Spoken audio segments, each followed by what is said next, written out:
Oke. Mulai. Assalamualaikum warahmatullahi wabarakatuh. Waalaikumsalam warahmatullahi wabarakatuh. Alhamdulillah wassalatu wassalamu ala Rasulillah wa ala alihi wa sahbihi wa mawala. Asyhadu an la ilaha illallah wa asyhadu anna Muhammadar Rasulullah. Allahumma salli ala sayidina Muhammad wa ala ali sayidina Muhammad.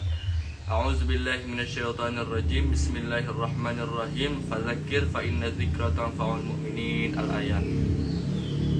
Amma ba'du, puji syukur kehadirat Allah Subhanahu wa taala yang mana telah melimpahkan rahmat serta karunia-Nya kepada kita semua, yang alhamdulillah telah melimpahkan banyak-banyak rahmat serta karunia-Nya kepada kita semua, yang diantara adalah nikmat kita diberi menjadi orang mukmin, yang insya Allah semoga sampai akhir hayat nanti kita menjadi bisa mukmin sejati. Amin. Dan juga kita masih bisa diberi kesehatan di kala pandemi ini, alhamdulillah.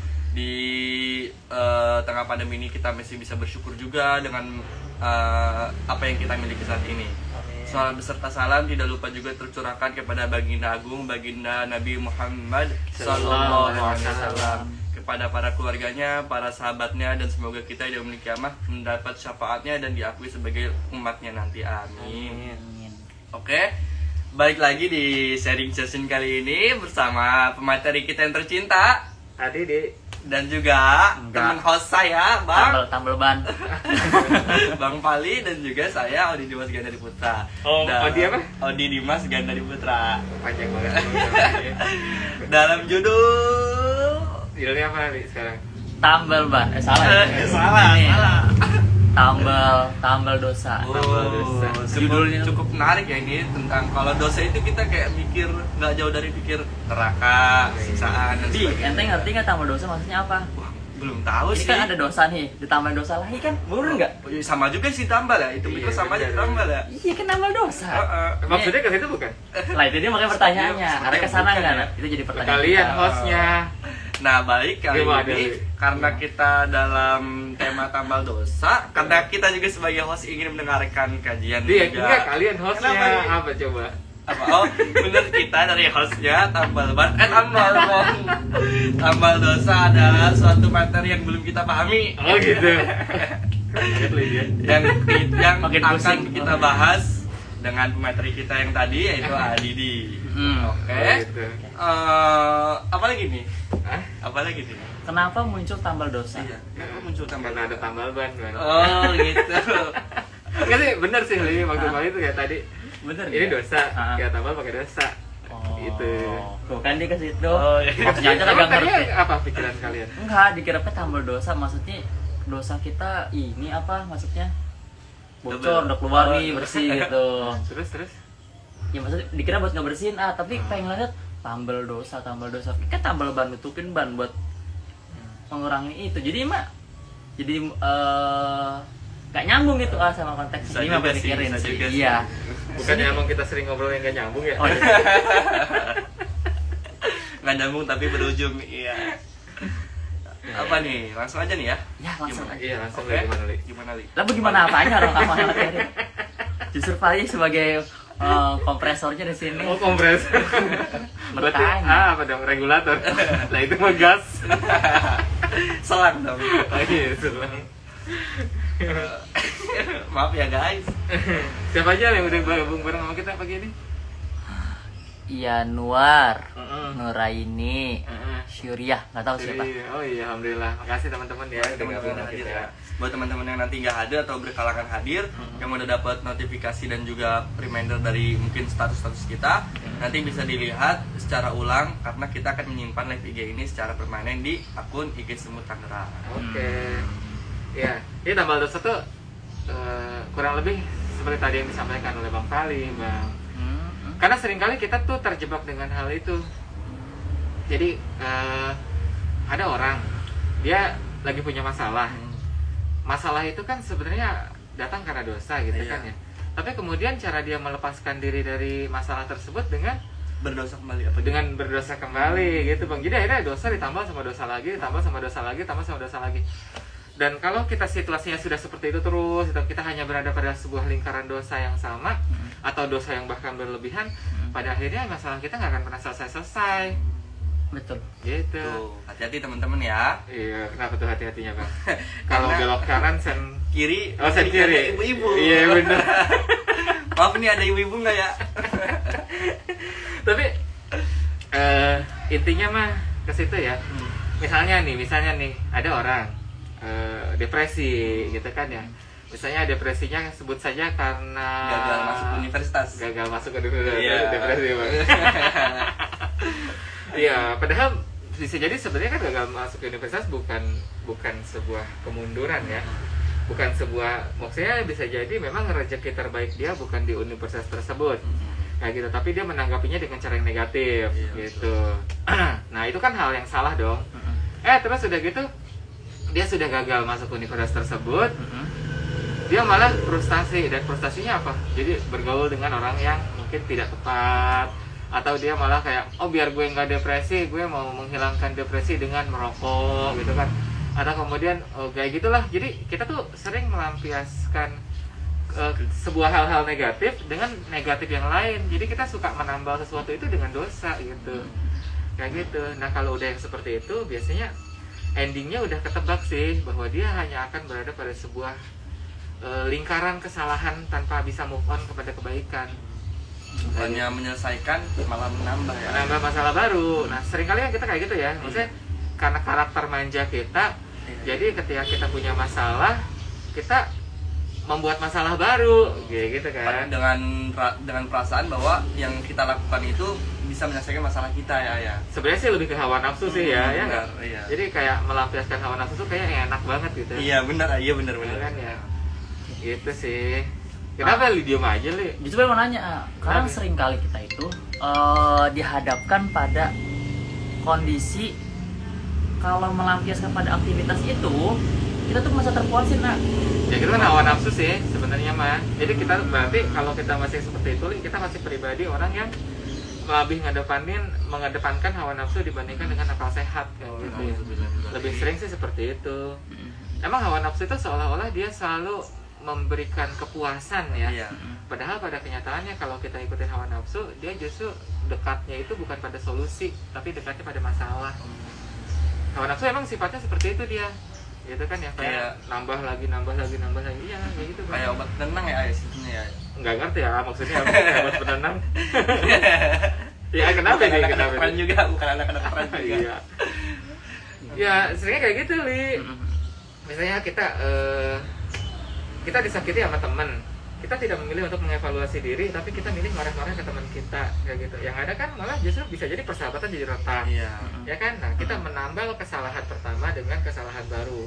Akhirnya tidak ada yang selesai di situ. Nah, gitu kan, itu tadi yang misalkan Odi bilang tentang depresi, stres karena nggak masuk universitas gitu kan. Mungkin kalau kita berpikir dengan akal sehat, oh berarti gue emang kurang dekat kali ini sama Allah gitu kan. Oh berarti mungkin gue doa-doanya emang kurang manjur nih, amal ibadah gue kurang bagus.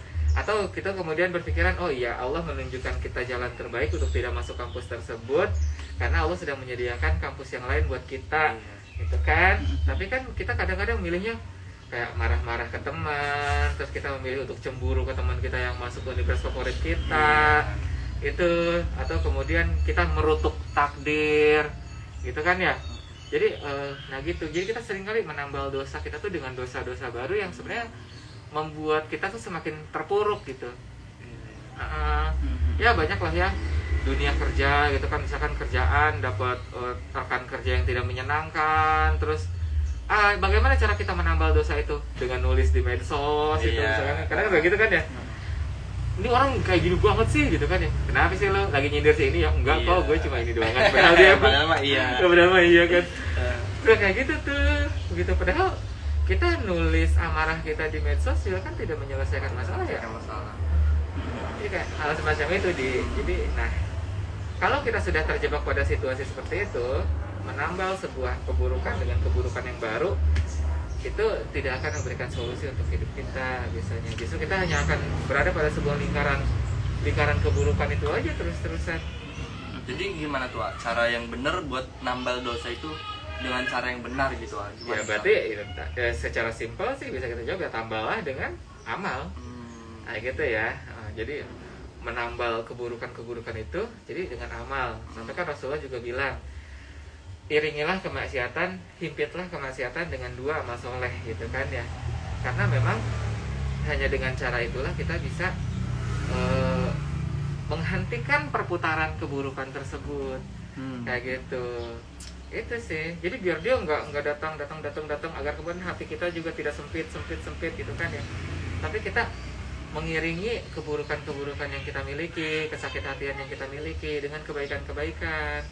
Tidak selalu tentang amal soleh. Emang apa aja sih ya? Apakah harus sholat, puasa? Enggak harus seperti itu Bang. Tapi kayak positive thinking, positive feeling, banyak bersyukur, bersabar dengan ujian. Itu kan bagian dari hal positif juga ya. Iya. Amal soleh juga dong. Kayak gitu. Maka lagi dapat musibah, yuk kita himpit perasaan rasa penuh musibah ini dengan syukur gitu kan. Saya seperti itu. Kita tadi nggak lulus SBMPTN. Ya, SBMPTN. Namanya SBMPTN ya? Atau ujian mandiri gitu. Iya, ujian mandiri. Terus kita menutup itu semuanya dengan bersyukur. Ya Allah, makasih nggak masuk sini. Berarti takdir terbaik saya bukan di situ. Kayak gitu Bang. Ya, misalnya demikian. Itu ya guys. Nanti kalau misalnya Udahan kita berarti? belum dong. Nanti paling Bang Pali ada yang tanyain nggak? Ada. Apa itu? Jangan Jangan dibuat-buat, Li. Ini buat ini obrolan laki-laki ya ini Asik. sebenarnya. Jadi Yang cewek berarti off dulu. Keluar dulu. jadi kalau teman saya bilang dia merasa suntuk dengan kerjaannya gitu kalau dia datang, maksudnya dia kerja dari pagi sampai sore, terus dilanjutin lagi malamnya itu kayak melepaskan penatnya itu ke klub malam gitu dia kayak menikmati kayak bahasa kita tuh instan selesai itu kayak masalah gitu dengan aktivitas itu. Sedangkan pada aktivitas kebaikan kan belum tentu juga pada hari itu kita merasakan Iya benar. gitu Iya. bahasanya enak Kak buat nyampein ke mereka yang kayak gitu gitu secara teman. Itu gimana? Nyampein secara temen. Iya bahasa teman gitu ya gitu.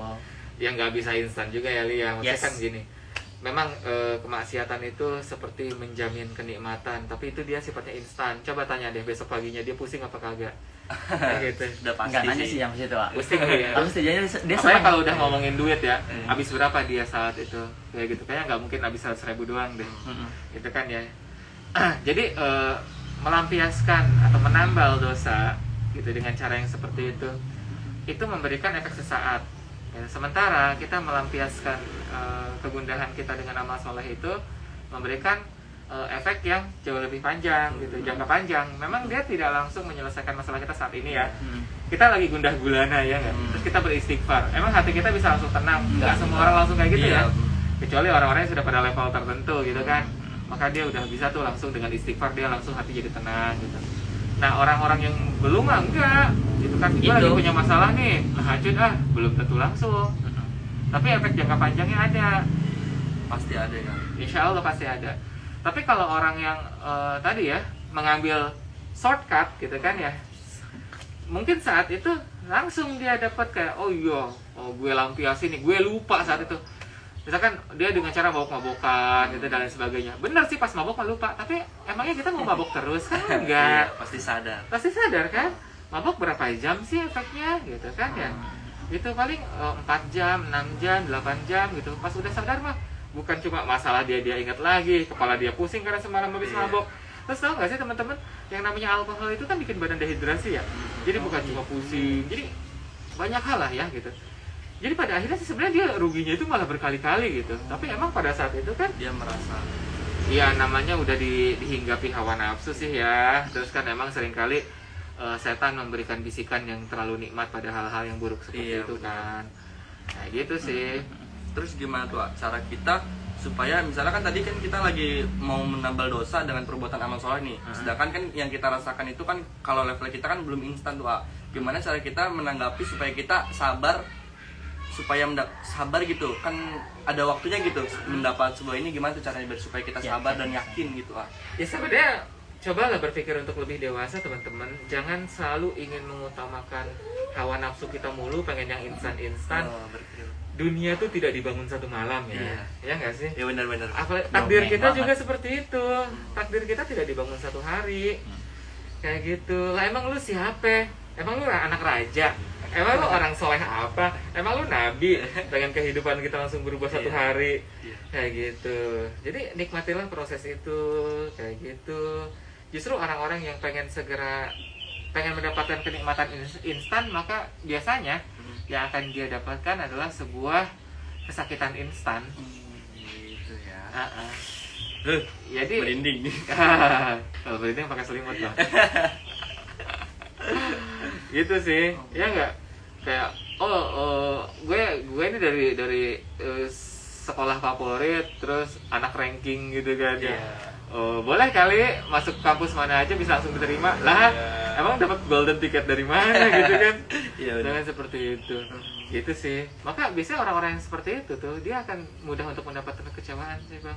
Jadi kuncinya cuma dua ya, kita harus sadar bahwa nggak ada yang instan di level kita ini, dan yang kedua kita harus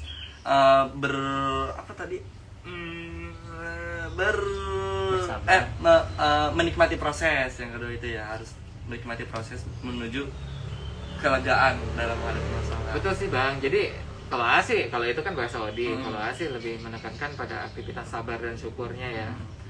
Kayak gitu. Jadi bersabar dengan itu, bersyukur dengan itu semuanya. Gitu sih. Jadi pada kenyataannya dunia itu tidak pernah sekelam apa yang ada dalam pikiran kita kok. Yang membuat dunia itu semakin buruk itu kan isi pikiran kita ya. Karena kita terlalu banyak ekspektasi, kita terlalu banyak keinginan ini itu, padahal daya jangkau kita rendah gitu. Sebenarnya kalau kita ngevaluasi diri nih ya bang, seringkali kalau kita ngevaluasi diri, kegagalan yang kita dapatkan itu kan berasal dari ketidaksanggupan atau rendahnya daya jangkau yang kita punya kan? Iya benar. Kok dia bisa sih masuk ke situ lah, emang dia daya jangkaunya sampai ke situ kok. Nah gitu. Itu sih seringkali ya. Jadi orang yang mudah kecewa itu lebih sering orang yang dia tidak memahami dirinya sendiri kok. Berarti belum mengenal dirinya sendiri. Betul. Iya. Dia lebih suka nyalahin orang lain, nyalahin ini itu gitu kan. Iya.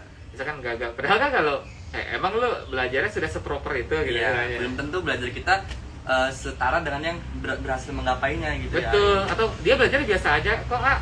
Ya dia belajarnya biasa aja kan sekarang. Mungkin dia dulu menghadapi 3 tahun yang lalu dengan cara yang luar biasa, ya nggak? Iya, nggak ada yang tahu. Sementara kita belajar keras pas udah mau tes doang. Gitu ya. Ngebut semalam. Ngebut semalam. Yang kayak gitu kan justru biasanya nggak dapet. Gitu ya bang. Jadi itu sih. Jadi proses menambal dosa ini memberatkan kita gitu, membuat kita tuh semakin terpuruk dengan kehidupan yang kita punya gitu ya. Nah makanya di momen ini itu tadi mungkin bisa jadi nampaknya enak ya ketika kita melampiaskan keburukan tuh dengan keburukan lagi, ya nggak? Kita lagi depresi dekatnya ke rokok, kita lagi depresi dekatnya ke narkoba, kita lagi depresi pengennya marah-marah, hawa nafsu kita membingkai itu semuanya dengan keindahan. Padahal pada kenyataannya itu sesuatu hal yang justru semakin membuat masalah kita buruk kayak gitu. Dan sebenarnya personally kita tuh sih yakin semua orang ngerti sih hal itu. Ya nggak? Iya, diomongin mungkin yang ngangguk saat itu mah. Tapi udah 3 kali masuk keluar. Keluar masuk apa? Ini breo apa sih breo? Hotel Prodeo. Iya sih. Ya gitu ya, besok. Ini teman-teman yang mau nanya nggak kira-kira? Belum lihat, lihat dulu. Jadi kalau teman-teman mau nanya, boleh langsung atau kemudian ditulis di chat live. Iya, chat live-nya. Ini namanya chat live. Nggak tahu sih. Oke tuh ya, buat teman-teman yang ingin bertanya bisa nulis di chat live ya, atau mungkin dengan tanda lambaian dulu. Ya sebenarnya mereka juga nggak bisa nanya langsung gitu kan, nggak pakai suara iya. gitu ya. Iya. Jadi harus sabar nunggu ketikan. Enggak nulis gitu kan. Belum yang panjang, yang nyurahin hatinya. Oh iya benar. Curhatnya mah dikit ya, Iya. tapi curhatnya yang banyak gitu. Nanyanya dikit, Nanya curhatnya dikit yang aja banyak. yang banyak. Nah gitu. Kenapa Li? Apa lagi yang paling pikirin? Mau nanya nih, Kenapa itu bang? aktivitas tadi kan tambal dosa itu akhirnya kita pada posisi sudah nih mengikuti saran apa yang kita sampaikan tadi gitu. Dia sudah mulai mengikuti, tapi di perjalanannya ternyata dalam konteks dia hijrahnya itu dapat masalah lagi gitu. Dan dia kondisinya yaitu mungkin saat ini dia mengikuti aktivitas itu hanya sendirian. Berpengaruh nggak sih bahwa dalam berkelompok itu kelompok kebaikan itu terhadap individu kebaikan? Oh iya, sangat terpengaruh Li. Jadi kalau kita hijrah itu usahakan kita bukan cuma nyari tempatnya, tapi juga nyari orang-orangnya. Jadi bersahabatlah dengan orang-orang yang ada di sana, karena justru orang yang hijrah itu Allah akan memberikan kenikmatan hijrah tuh. Tapi yang berikutnya adalah Allah akan memberikan ujian. Ini orang benar apa enggak hijrahnya? Kayak gitu. Nah pada saat ujian nih penting. Pada saat diuji itu untuk pembuktian beneran gak nih hijrahnya, atau jangan-jangan hijrahnya itu cuma bohong-bohongan, atau ada faktor lain selain Allah. Ada faktor lain, atau dia cuma sekedar jenuh doang, atau dia cuma sekedar capek dengan kehidupan, capek dengan masalah gitu ya, tidak yang benar-benar ingin kembali kepada Allah gitu kan. Kan banyak tuh orang yang kayak gitu ya, ini hidup gini-gini amat, capek banget deh, terus kemudian dia mendekat kepada Allah. Memang untuk awalan Allah akan memberikan kenikmatan hijrah itu, tapi untuk berikutnya adalah dia, setiap orang yang hijrah itu sudah pasti akan diberikan ujian, ketahanan, lu beneran apa enggak gitu kan. Yang macam-macam sih. Yang pengen pakai kerudung, dia akan diberikan kenikmatan ketika menggunakan kerudung. Nanti pas sudah di pertengahan gitu kan, tiba-tiba orang terdekatnya komentarin, ngapain sih pakai kerudung segala gitu kan. Yang penting kan hatinya baik, bisa gitu kan ya. Biasa komentar pertama kayak gitu. Terus kan keluarga gitu kan, nggak usah pakai kerudung yang lebar-lebar lah, susah nanti nyari kerja gitu kan, misalnya kayak gitu. Ya nggak? Jadi karena ujian-ujian yang seperti itu tuh datang gitu, dan itu adalah ujian untuk membuktikan hijrah kita. Kita tiba-tiba rajin sholat, terus teman-teman kita kayak ngomentarin, tumben lu. Oh iya, misalnya kayak gitu ya. Dari kapan gitu kan, kesambet jin apa? Padahal kan yang kesambet jin yang nggak pernah sholat. Iya ya? benar. Kayak gitu. Kesambet malaikat apa? Iya benar ya. Jadi ya kayak gitu-gitu Li.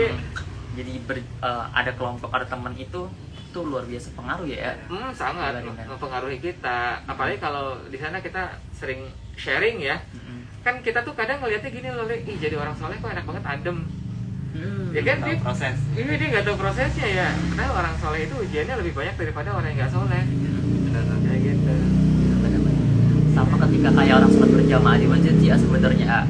Gimana tuh? Ya maksudnya kalau sholat di rumah sendiri dibandingkan berjamaah di masjid, kayaknya kita tuh di masjid tuh kayak pengen mencoba untuk lebih soleh gitu. Oh iya. Kayaknya ngeliat kok mereka keren-keren gitu kan, walau terkait kasusnya mereka seperti apa gitu ya, tapi kayaknya pengen lebih baik gitu dibandingkan. Tapi kalau di rumah kan asalan. Iya, mulai dari baju gitu ya. Ngasal. Kalau keluar rumah kita kan ke masjid pakai kaos sandalan malu ya. Iya. Iya. Nah, misalkan seperti itu Allah alam Islam gitu ya. Ya, siapa? Udah ada pertanyaan tuh. Masa sih? Tanya dulu ya. Oh iya. Mau tanya nih dari Siapa Faisal Mujaki. Oh, Faisal Mujaki. Oke. Mujaki mau kagak gitu. Itu mau kena, Oh iya. Kalau seorang hamba taubat dari dosa-dosanya dan sampai bersumpah tidak mengulangi lagi, tapi suatu waktu hamba tersebut mengulanginya lagi, bagaimana cara bertaubatnya? Apa ada kafaratnya? Ayo lo gimana tuh Di? Waduh, nggak tahu. Lebih gak bingung kayak gitu. Kenapa dulu? Soalnya juga pernah dengar suatu kaum jika dia nggak berbuat dosa maka Allah akan binasakan kaum tersebut dan diganti dengan kaum yang Lain yang berbuat dosa. maksudnya nggak ngerti berbuat dosa dalam arti apa nih, bertaubat atau gimana? Jadi sih itu pertanyaannya dulu deh. Jadi justru manusia terbaik itu adalah manusia yang merasa bahwa dirinya berbuat dosa dan kemudian dia bertobat, Li. Cara kita memperbaiki diri itu bukan berarti kita terus melakukan kebaikan, tetapi ketika kita berbuat kesalahan kita berubah. Maka ternyata orang terbaik itu adalah bukan orang yang tidak pernah berbuat salah. Gitu ya. Justru kita harus hati-hati kepada orang yang selalu merasa dirinya terus berbuat benar. Karena orang seperti ini biasanya memiliki hati yang keras. Kayak gitu ya. Jadi bukannya dia tidak pernah berbuat salah, tapi memang hati dia yang tidak pernah lembut. Kayak gitu ya. Nah, justru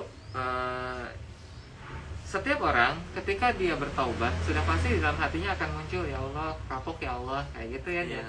Tapi yang namanya hawa nafsu itu akan selalu mengajak kita untuk mengulangi dosa-dosa lama. Kayak gitu. Tinggal jadi gini teman-teman, taubatan nasuha itu memang adalah sebuah aktivitas pertobatan yang tidak mengulangi dosa tersebut, tapi ini sifatnya jangka panjang, madal hayah, yang sampai mati. Jadi kita jangan mengevaluasi sebuah taubatan nasuha itu dalam hitungan hari, dalam hitungan minggu, dalam hitungan bulan, kayak gitu. Udah lama tobat udah setahun, setahun tuh bukan jaminan bahwa kita tidak akan melakukan itu lagi loh. Nah gitu, apalagi kalau kita udah tahu celahnya ya, enaknya melakukan perbuatan dosa tersebut. Kadang-kadang hawa nafsu kita kayak ngajakin lagi, kayak kangen gitu. Kok pengen lagi sih melakukan hal itu gitu. Ada cerita itu Iya. iya maksudnya udah berhenti ngerokok gitu udah ikut ngaji ada masalah ngerokok lagi Gitu kan ya Li ya. Padahal dulu tuh dia kayak banyak banget Li. Sorry nih ya, ada yang denger nih ya. Dia udah tobat Li, nggak mau pacaran gitu kan, pengen taruh aja. Gila udah tobat kan ya, ngelihat yang bening-bening. Yang ini mah anak pengajian gitu, kayak gile gitu kan. enggak pacaran, cuma kenal deket doang. Enggak pacaran, ini namanya komitmen. Komitmen. Kayak dia bikin hukum sendiri. Iya. Luar biasa. Iya, misalnya kan kayak gitu ya. Nah, jadi godaan yang seperti itu akan ini ya, akan selalu datang. Jadi ketika kita tobat nasuha, justru untuk mengetes apakah kita beneran apa enggak tobatnya, kita akan diuji dengan kerinduan untuk melakukan maksiat itu lagi. Dan nanti levelnya akan nambah lagi. Gitu ya. Kita setahun berhasil tobat. Nanti setahun berhasil tobat tuh muncul keinginan gitu kan untuk itu lagi, ada godaan gitu kan. Saya. Nah, kira-kira di situ kita berani melakukan lagi atau enggak gitu. Terus kemudian ketika misalkan kita melakukan lagi, apakah kita kemudian sangat menyesalinya lagi atau kemudian enak nih lagi gitu kan? Iya benar. Iya kan, ada yang seperti itu ya? Iya, ada yang seperti itu. Misalkan aduh ngerokok lagi deh. Udahlah nggak apa-apa lah, 2 bungkus dulu kali bisa gitu. Atau ya nggak apa kali ini nggak pacaran kok, ini mah komitmenan. Insya Allah bakal gue nikahin gitu misalnya. Atau dia kayak enakan 2 bulan, 3 bulan, 6 bulan gitu kan, misalnya kayak gitu. Itu ya. Nah, justru godaannya di sana. Nah, ketika dia melakukan itu lagi, apakah dia berani bertobat lagi atau tidak? Itu poinnya. Itu poinnya. Jadi permasalahannya, saya mau jatuh ke lubang yang sama lagi aja. Kayak gitu. Teman-teman, bisa jadi itu bukan lubang yang sama loh. Itu lubang baru yang bentuknya mirip tapi lebih gede gitu. Iya benar. Iya. Gitu sih, gitu ya misalnya ya. Gitu aja. Nah, gimana nih? Berarti itu lubang baru. Iya, ya udah yuk keluar dari lubang tersebut gitu kan. Kita tobat yang baru lagi. Kayak gitu. Jadi bukannya kita menyepelekan sebuah kesalahan ya, tapi Allah maha kasih sayang ya. Kayak gitu. Bedanya sama kita manusia yang saklek, Allah mah nggak begitu. Kayak gitu ya. Kenapa, Li? Tambahin dong, Apa itu? bantah nih orang-orang pernyataan seperti ini. Lah nggak mau. Dia pernah buat aktivitas buruk, hijrah baik gitu terus dia kenal dengan seorang perempuan gitu kan dia merasa aktivitas kebaikan itu makin menjadi Dengan si cewek itu. ya maksudnya dia tadinya mungkin sholatnya sendiri dengan aktivitas hijrah itu, pada posisi dia sholat sendiri karena udah mulai dekat sama perempuan, di sholatnya diingetin sama si cewek itu, kamu di sholat asar belum gitu, berjamaah kamu hari ini puasa nggak gitu. Terus dia merasa nyaman menikmati itu, kan aktivitas makin baik gimana menurut Aktivitasnya benar sih baik, tetapi apakah niatnya jadi baik karena itu? Belum tentu. Belum tentu ya, karena kan amal itu diterima, salah satu amal itu diterima adalah syaratnya adalah ikhlas. Berarti saat itu dia sedang diuji, untuk diuji kekokohan ikhlasnya dia. Aku nggak bisa, tapi Seneng banget sih, seneng banget ditanya gitu kan. Malah sengaja dia nggak buka-buka sampai sholat subuh nih. Saya ditanya, kamu udah buka belum? Belum, aku nungguin chat kamu. Aduh, sakit Maya. Aduh, yang namanya bucin dan kasmaran sangat berbahaya guys. itu bukan ke lambung lagi, sakit di pankreas panas dia langsung enzimnya kerja enzim. aduh. Ada lagi nanti yang bertanya. Iya, jadi kadang gitu rela lapar untuk ditanya gitu kan. Kayak gitu sih. Tapi itu real sih, ada yang kayak gitu. Mungkin. Iya. Gimana Bang? Ada yang Jadi bertanya lagi nggak? udah dibantah sama tadi, yang penting niatnya itu masalah. Oke, ada lagi ke pertanyaan? Kalau nggak ada kita udahan. Ya kalau nggak kita udahan lah. Itu di komennya apa? Komennya ngakak. Oh nggak. Siapa yang ngakak? Siapa? Ramadhani Agung teh. Gitu. Di, ada lagi di. Udah kali. Kita mau berapa menit sih harusnya? Ini kita udah 30 menit. 1 jam. Enggak sih, enggak harus 1 jam. Nggak 1 jam ya? Obrolan selesai ya udah masih Sekitar jam 9:10 mulai. Iya. Gitu ya teman-teman ya. Coba ada Seru ya. close statement nggak ya? Closing statement. Itu langsung closing statement, Li. Bebas. Bebas lah. Masih ada pertanyaan gak di? Ada nggak? Apa kita tunggu dulu ya? Obrolan. Sekitar 5 menit lagi. Atau kalian aja sambil tunggu. Ada nggak? Ada nggak Bang Kali? Nggak ada iklan ini nggak di endorse. Iya. Apa ya? Saya mau endorse kita. Ada dong iklan, coba kali-kali biar kayak di TV gitu. Oh boleh tuh. Ayo kita buka. Teh botol kemasan kotak. Ada nanti. Wah Kita itu siapin. nggak komitmen itu namanya. Yang Justru baru komitmen lagi dia di situ, Bang. Oh gitu. Pokoknya apapun bentuknya, punya kita tetap teh botol. Iya. Iya. Nanti gue tuh dihujat lagi. Dilaporin nanti ke Polela. Boleh lah. Iya. Gimana, Li? Ada nggak pertanyaan lagi? Tadi dari pertanyaan-pertanyaan itu udah dijawab sih sama A. Cuman nggak tahu nih teman-teman. Ada lagi nggak? Ada lagi nggak di? Aku sih udah, aku juga udah. Tambah. Ya udah tutup aja lah. Closing Oke. statement ya. Ya. Closing statement aja cuma ini aja. Yang semoga apa yang barusan tadi kita cuap-cuap, makanya itu bisa menjadi hikmah, menjadi ilmu buat teman-teman semua yang mendengarkan. Itu yang salah, maksudnya itu sudah pasti dari AA ya, karena keterbatasan yang AA miliki. Dan AA mohon maaf untuk itu semuanya. Yang benar sudah pasti datangnya dari Allah, karena Allah membimbing kita untuk mengarahkan ke situ, kayak gitu. Tidak ada kesanggupan sama sekali diri ini untuk berkata benar selain karena atas bimbingan dari Allah saja. Dan mohon maaf kalau dalam komentar atau obrolan atau apapun itu Bercandaan kita tadi. menyinggung, ya enggak, gitu. Tidak ada maksud sama sekali ya. Tapi emang bertujuan. Ingin Bertujuan. membangun suasana yang lebih rileks. Yang bangun mah rumah kan. Anak muda omongannya. Tapi bener sih, Li. Bang Pali juga kan masih muda. Iya, dia udah merasa tua kan. Aneh ya. Oke, itu aja dari AA. Oke, Bang Pali gantian tutup. Ayo, Odi aja. Ih, Bang Pali aja. Ayo, Bang Pali mah mau ngasih tausiah dia. Ayo, Li. Ayo Di, tutup ya. Bang Pali aja. Udah, biar kita. Baiklah teman-teman sekalian, mungkin saja obrolan kita pada pagi hari ini. Mohon maaf jika obrolan kita tadi banyak sekali salah kata. Udah Di? Ya akhirnya saya tambal ban undur diri dan juga tambal banduan mundur diri. Teletubbies warna kuning. anak kuning gimana, segitiga apa bulat ya? Oh bulat po. Itu saja dari kita tutup dengan alhamdulillahirabbil alamin. Doa penutup pertemuan, subhanakallahumma wa bihamdika asyhadu an la ilaha illa anta astaghfiruka wa atubu ilaik. Wassalamualaikum warahmatullahi wabarakatuh. Waalaikumsalam warahmatullahi wabarakatuh.